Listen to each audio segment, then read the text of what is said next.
Welcome back to the Lanterne Rouge. I was about to say the Nairo Quintana podcast, the Lanterne Rouge cycling podcast preview. Vamos Nairo, man. It's for the Movistar Team preview. A nice short name for us to deal with. Movistar Team in 2024. And we're going to have a look at their 2023 season. Yes? Movistar Kelmekes d'Epargne. That would be a goated name. Îles Barrières, which is the Balearic Islands, I think. Case d'Epargne, that would have been a tough one. That would have been a tough one, indeed. Reynolds would have been good back in the 90s, 80s.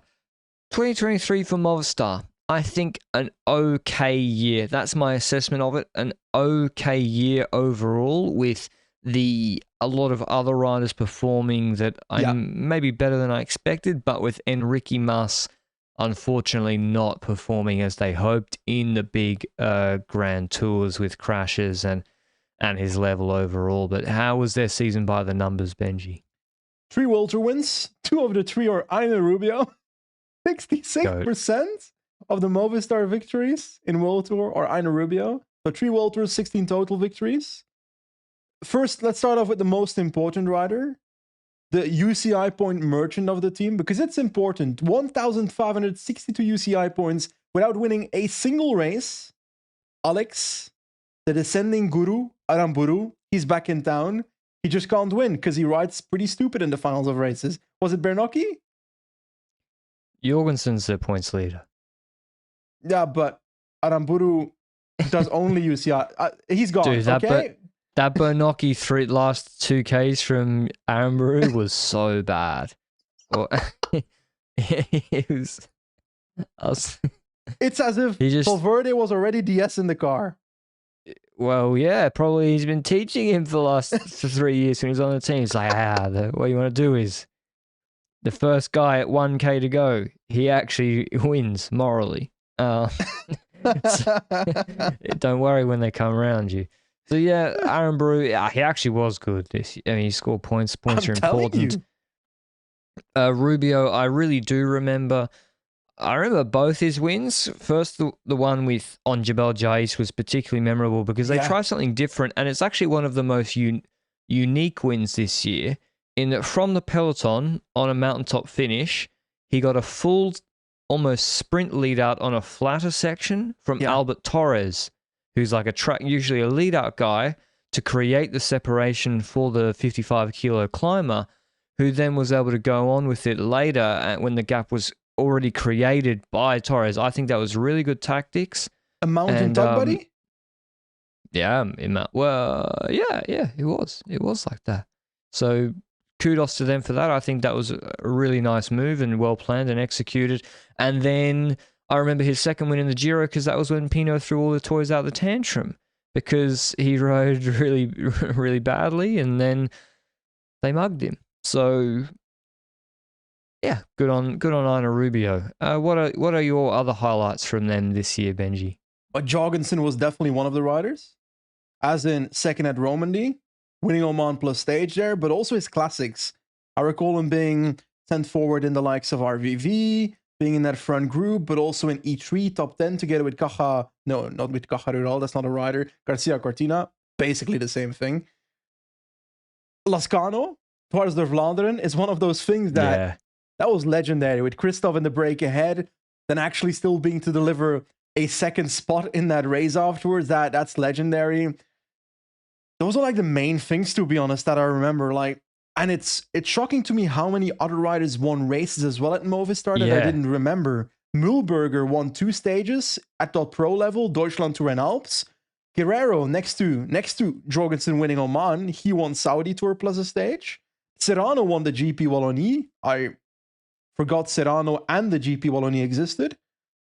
And then we think about Gaviria, Romandy stage. Well, yeah, sorry, but I rate other races higher. And then, Enrique Mas. It's sad that he crashed out on day 1 of the Tour de France. That's pretty clear.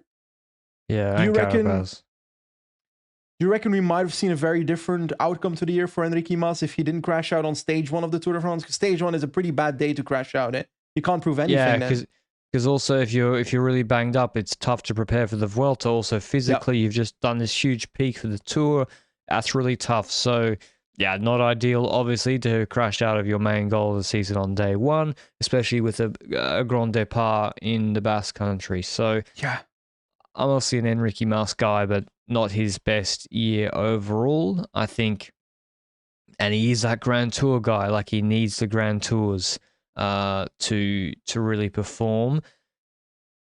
And he also wasn't as good in the Italian Classics. Can't remember if he did them because he won Giro dell'Emilia last year ahead of Pogacar, and then was pretty good in Lombardia too. So that was also not as good in the Italian Classics this year. I would say, what would I say? So that they're mostly positives, and Lascano as well. He actually confirmed that it wasn't a fluke. Like, he's actually a beast. Like, he's a legit rider.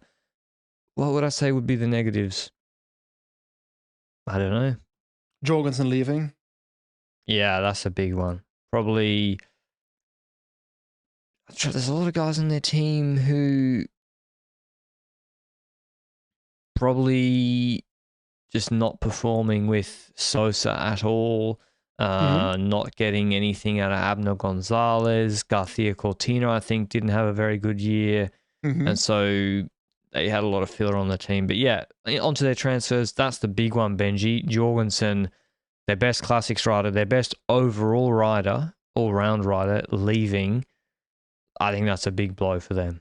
Yeah, and like, he's going to Visma Lab, and like, that's 1,600 UCI points in the bin for this team. It's hard to replace that. You just need Alexander Aramburu to step up, or Garcia Cortina to do what Aramburu has been doing, or to get someone to replace that, which they kind of potentially did. But we'll go into that in a second. Carlos Verona, also a big name leaving, in my opinion. Also, he's like one of the cornerstones of the team. There's many cornerstones of the team leaving this year. Verona's leaving. There's Rojas retiring, which always a useful domestique. Erviti, very important for the team in previous years. He was toning down a bit, but was still a notable rider. Those two riders are retiring, and I agree there's riders that are leaving that are less valuable. Abner Gonzalez, like, I still remember, maybe this is stupid that I remember that, the Tour de la Provence, I think Ventoux finish, might be mixing two races together, or Chalet Renard finish, where Sosa won ahead of a few riders. Bernal was also in that race. Rodriguez was also in that race, but Abner Gonzalez finished like top 7 or something in that race, or top 10 or something. That's like the only memory of Abner Gonzalez I have. But if you can climb that well on that day, you can probably climb that well on other days as well, if they can get the best out of you, and they didn't, to be honest. And Holman, we mentioned him when he's going to Alpecin on our Alpecin pod. I don't think he's replaceable. He's replaceable. Mas Bonnet also replaceable. Oscar Rodriguez replaceable. He's in a package deal, in my opinion, with who? Carlos Rodriguez. Yes, that's true. No? Yes, that's true. As part of the contract of Carlos Rodriguez, because they have the same agent, despite not coming from the same team in that sense. Cantor, I think, is replaceable, to be honest, going to Astana. They gave him a lot of chances. Jorge Izaguirre replaceable. So I think Jorgensen and Verona are hard to replace, but... Nah, Verona's... You can let him go. Depends on the money. He's not... He ain't on 100k. Yep. So, and he doesn't win a lot. I know he's a very versatile rider, and a useful rider, and a good domestique, and good for the team bus. But if you're really trying to cut costs, I can see it. Whereas Jorgensen, is there anything then they could have done to keep him? I also think probably no. No. Like, what could Movistar have done to keep him? I guess they could have extended him earlier, because they would have known how good he was before anyone else. I agree, but I'm also worried about the fact that when he came out, Jorgensen, about the whole story that he had to invest so much individual personal money to be able to prepare himself the best way possible for the races that he was going to go to, then I am worried about the preparation on the team side. If you have to go out of your team to look at this perfect guideline of preparation and so forth, were there any specifics of the things that he invested that money into? Was it like tunnel stuff, wind tunnel stuff, or I can't remember exactly, but it was like, yeah, a significant proportion of his salary. But it's also on self-funded altitude camps, the nutrition on those camps, probably ketones maybe. I can't remember if he mentioned them, if he uses them. And then custom extensions are very expensive on your TT bike, and his TT was good this year in the Dauphiné or Romandie, can't remember. In a Rolly TT, he was quite good. So there is that. Yeah, I think, I already said it many times, but I'm a strong believer in don't sign Remy Cavagna and take that money, sign someone else, and spread the cost savings across performance stuff, particularly when you've not maxed that out yet, which, based on what Jorgensen said, that isn't maxed out yet. And then you're going to have that applied to all 30 riders on the roster. You're going to get better overall results than from signing Cavagna, which brings me to him. So really the outgoings, shame to lose Jorgensen, but I can't really criticize him. Yeah, I can't really criticize him for it. They bring in Nairo Quintana. We did the emergency podcast about that. Listen, it makes sense for the team. If a team like a different team signed them, maybe it wouldn't work so well with that public, but Movistar's big in, Telefonica's big in South America. There might be some controversy about his signing, but I have to be honest, it's not it's a UCI rule that it wasn't an actual doping offense. Yes, I personally believe that he probably did it for actual benefits in performance, but if that's not a rule, then it's a sports fault, eh? Yeah, I don't know. Exactly. Back pain going into the mountain stage. Oh, that's a performance. Yeah, but so if Quintana wins races on this team, Colombian fans will be happy. Is Quintana the replacement for Jorgensen while Formolo comes from UAE being the replacement for Verona? Yeah, Formolo Verona is a good shout. Actually, I hadn't thought about that, but they really fit together. I don't think that's quite the case. I think Formolo is here to win races. I think that's the idea with Formolo. But yeah, I listened to a podcast, Al Colo del Peloton, with Eddie Jacome, the Colombian journalist, and yeah, he was saying, listen, Colombian fans are stoked. They're like, why was Quintana kept out of the sport so long? And wait, if you, Eddie's Colombian? I thought he was French. Eddie Jacome sounds much better. You're probably right, but I thought he was French. Nah, I thought he was Colombian cycling journalist. Close enough.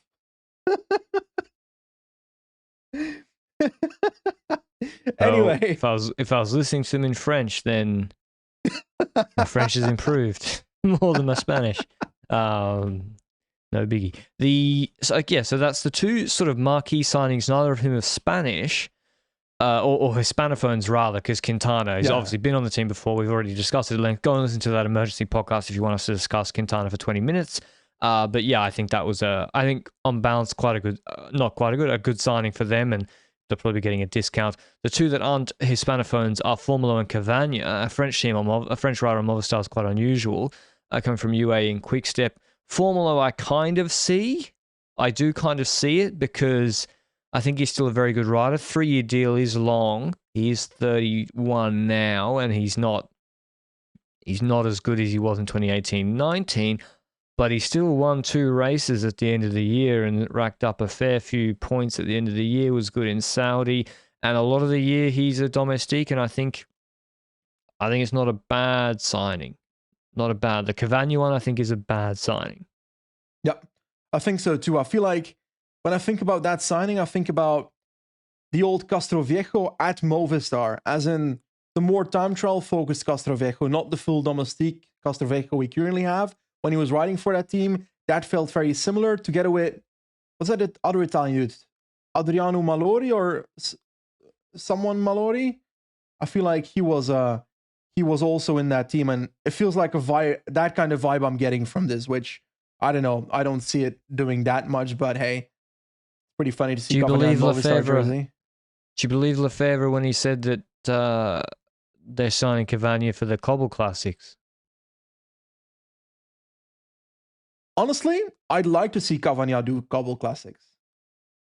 Yeah, I mean, why not? I mean, they haven't got a better riders than him for it. Lascano. Yeah, true.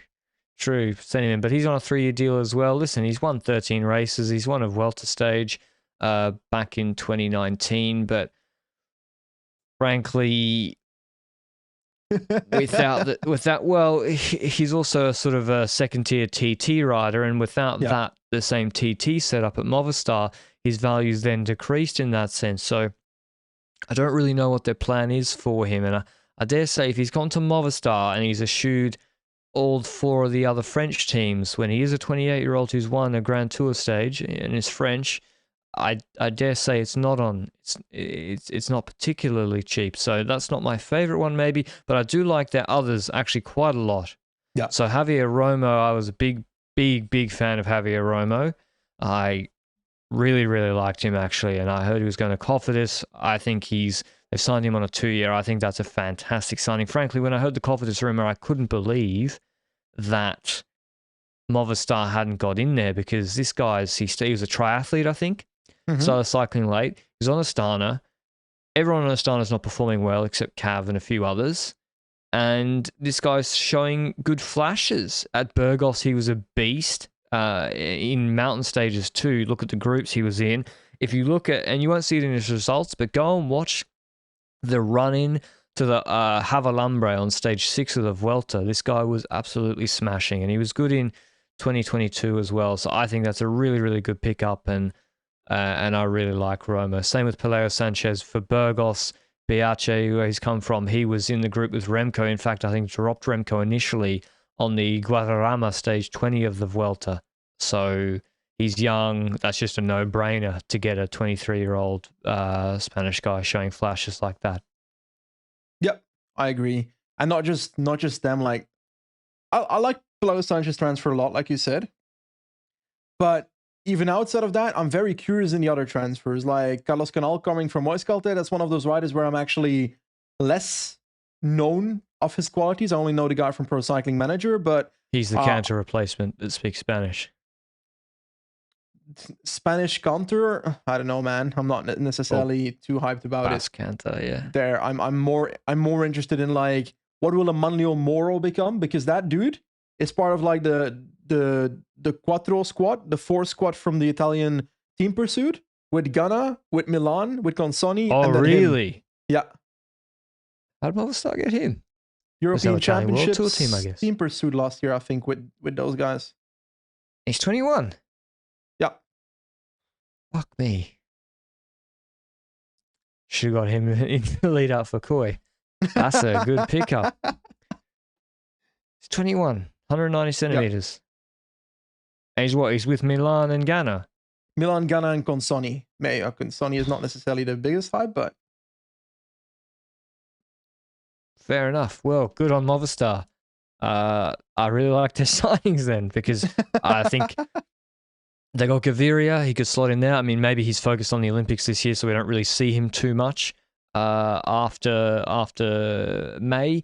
But okay, that seems to be some pretty good scouting on their part. And Canal's probably just a point scorer in 1-1s, 2.1s, and all those sort of races. He's still young, 22, and he was getting decent results on Euskaltel. I think that's a nice signing too. Jon Baraneccia, also 23, also sort of trying to get some points in those races. He's a sprinter type who can climb a little bit, but not. I don't think he's shown the level of those other guys yet, but I think it's decent. He's climber type, Baraneccia? As in, wasn't he the guy that on the slopes of Ordino in the Vuelta was dropped, or was just dropped from Caruso and the other dude as like the last rider of the breakaway? I think he can sprint though. I don't know. I don't remember. I don't know his sprint. You're probably right. He came third behind Florian Vermeersch in like a little uphill drag. I mean, maybe he's more a puncher, not a sprinter. I think you're right. I think I've mischaracterized him, but yeah, I don't know him too well. But I think he did do that in the Vuelta. I mean, if I compare it to Gaviria, Guerrero, Romeo, this is a much more stacked incoming transfers, in my opinion. Yep. And remember, the year before, Ballo went out and retired. They brought in Gaviria, Guerrero, Romeo. Romeo hasn't performed yet. He's young. This is, really, I think, quite a nice transfer period for what they could do. I'm wondering financially how it's looking.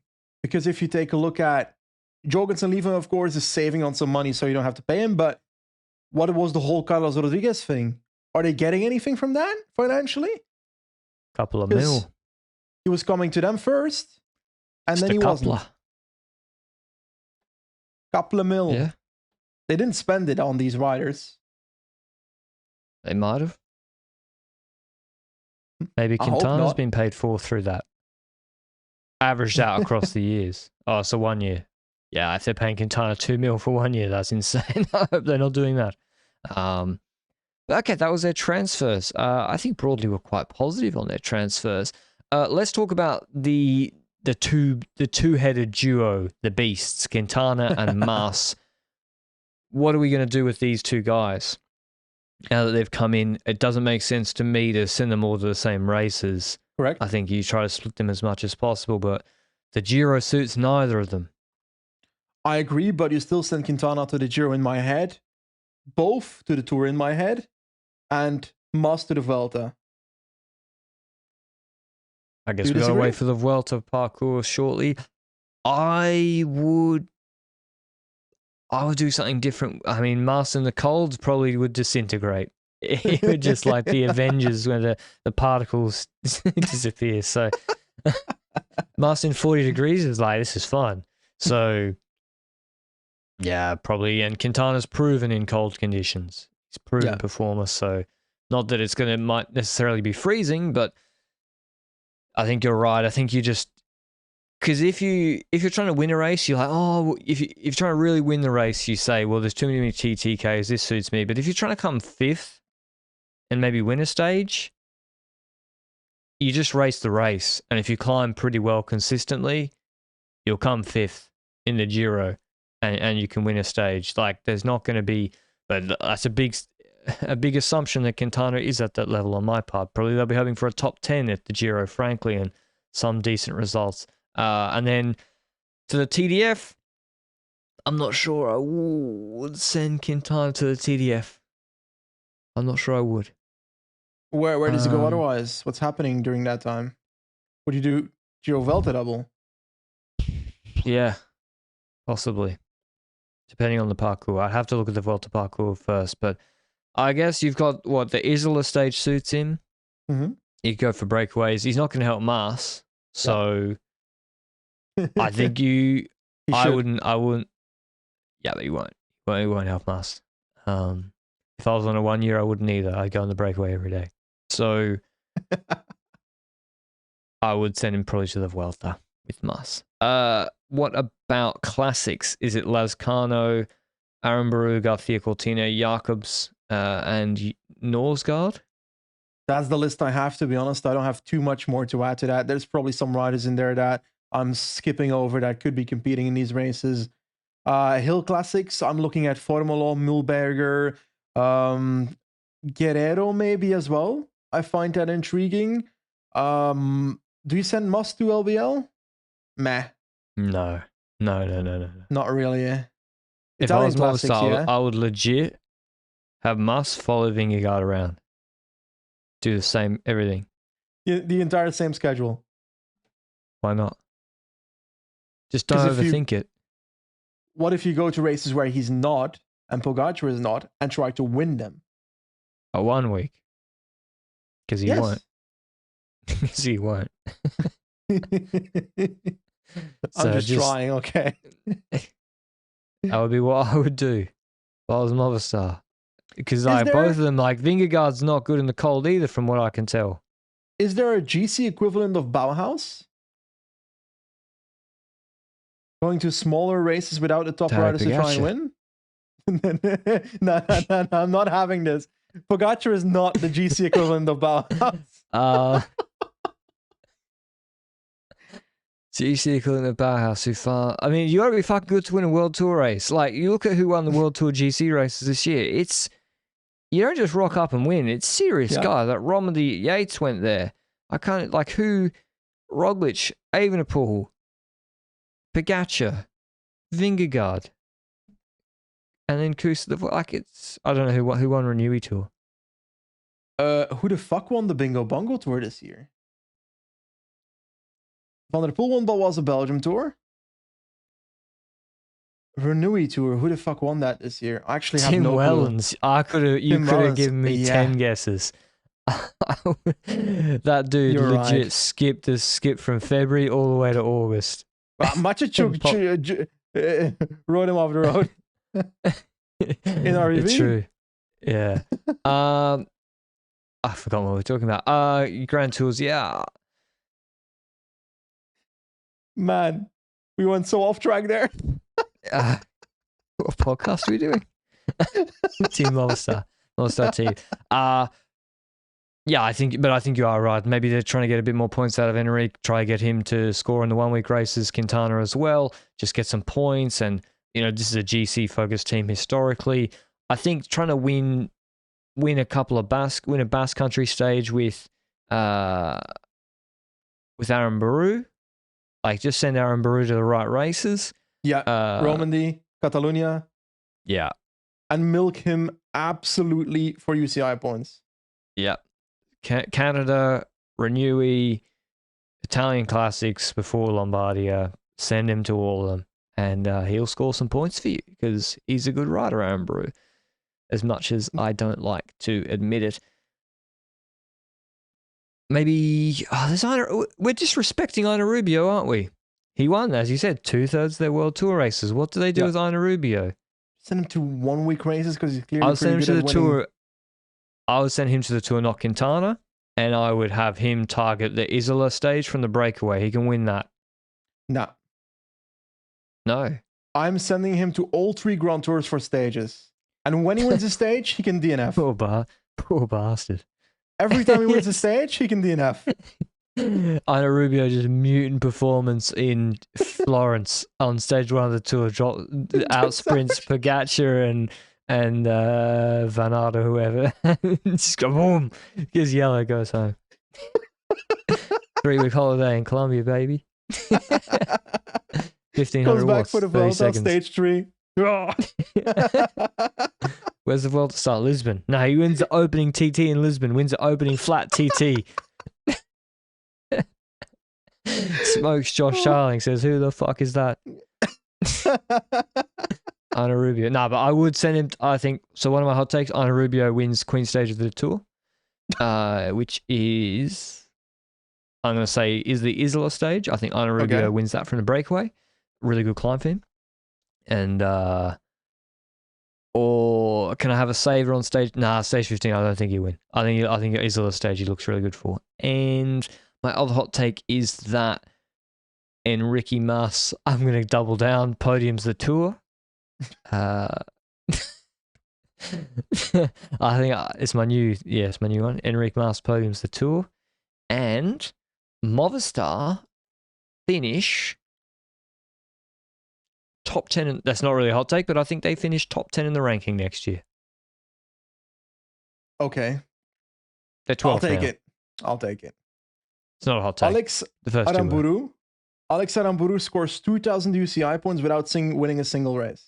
Is my hot take. He will. But yeah, okay, I'll take that. He didn't win a single race this year. Yep. And to be honest, the stage that Ida Schelling won? Yeah, in Basque Country. The descent one? Was that the sketchy descent one?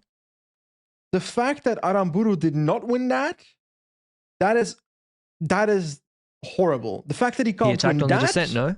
Yeah, the fact that he can't win that means he can't win anything. Yeah. I was at story time. I was walking on the front here, and I ran into the guy that used to run Burke's bikes in Currumbin. And he's like big in the cycling road with like McEwen anyway. Yeah. And he's talking about McEwen. And we'll get back, it's coming back to Aaron Broe, Benji, and he just said, You know McEwen? He just had that mongrel dog in him. He had that mongrel dog. And Aaron Broe needs a bit of that, Benji. That's the story you were telling? Yeah. I heard today that McEwen is coming back at 41-year-old to start his career again. You know how? the Belgian newspaper started the article talking about Caleb Ewan, and then halfway the article, they switched to McEwen and just kept talking about McEwen for the rest of the article. He's 51, bruh. Fuck. Close enough. He looks 41. He's like Tom Cruise of cycling. He does. He looks in shape, man. He probably out sprint half. He'd be the best sprinter on Movistar. If Gaviria on holiday. Poor Gaviria. You're forgetting Rubio, mate. He'd be the second best sprinter on Movistar, probably McEwen right now. Anyway, is McEwen better than Ewan in 2024? Oh, it depends. It doesn't depend, dude. Let's not roast Ewan more than he deserves. No, they said, they said he's doing the Giro, Ewan, and good. So, like we said. Alrighty, that was... Oh, yeah, how many wins does Movistar have in 2024, Benji? World Tour wins, that is. How many did they win again? 3. They had 3 this year. In 2022, they had a solitary World Tour win, Verona in the Dauphiné from a breakaway when Kenny got mad. Yeah. In 2021, they have 3, so not prolific winners. I'm going to go with... Oh, damn it. Like, it's not easy, eh? I'm going to go with 2. 2. Yes. It's hard to win World Tour races. Like, there's 170 of them, but it's really hard to win World Tour races. Correct. Congratulations. 2, you reckon? 2? I think Formula's going to win a stage somewhere. I think they're going to win. I think they're going to be in breaks and winning, and I think they're not going to be too committed to Enric in the Tour, so everyone's got carte blanche to go on the breakaway. I think they're going to win 4 World Tour races, and it could even be better, but I don't want to get ahead of myself. If you unless Gaviria, Gaviria, if he's really good, could pick up, but it's if you don't have too many sprinters, then it's tough, or people that can sprint, it's tough to win World Tour races, generally speaking, because most races are not won via a solo, even hilly stages. What year does Valverde come back as a rider? He's doing gravel. He's back as a DS. Isn't he doing DS this year? Yes, which means that's the reason that they're only going to win 0 World Tour races. Every time they enter the last kilometer, he's going to tell them, stay at the front, do the lead out. Try to sprint for 400 meters out. Did Pachi Villa leave? Yes. He's leaving too. He's going to Bora? Back to Bora? Yes, back to Bora, correct. Yeah, he's gone back to Bora. It's not looking good, bruv. And Jorgensen liked Villa. He said he was good. So Valverde just walks in the bus, sees the profile on the screen, just punches the screen, says, "You don't need to see that, boys. Just do it on feel." If you haven't watched the Movistar documentary, there was kind of something like that happened when they're like, "Bala, why did you jump then?" He's like, "Oh, I thought that was the finish." Like, that was a K from the finish. We went over this, the climb, and then it leveled off. Climb, levels off for a K. And he just jumped on the climb, full gas sprinting. Gap, and then blows up. Well. Mañana. Okay. I actually love Movistar. You know, I got a soft spot for them. I really like Movistar. So I hope they do really, really well. I think their transfers are good. And yeah, let's see how they absorb the Jorgensen loss and a bit of a transition. And I'm hoping Enric has a bounce back year next year. But unless you got anything else, Benji, no. We'll see you later. Till then, ciao.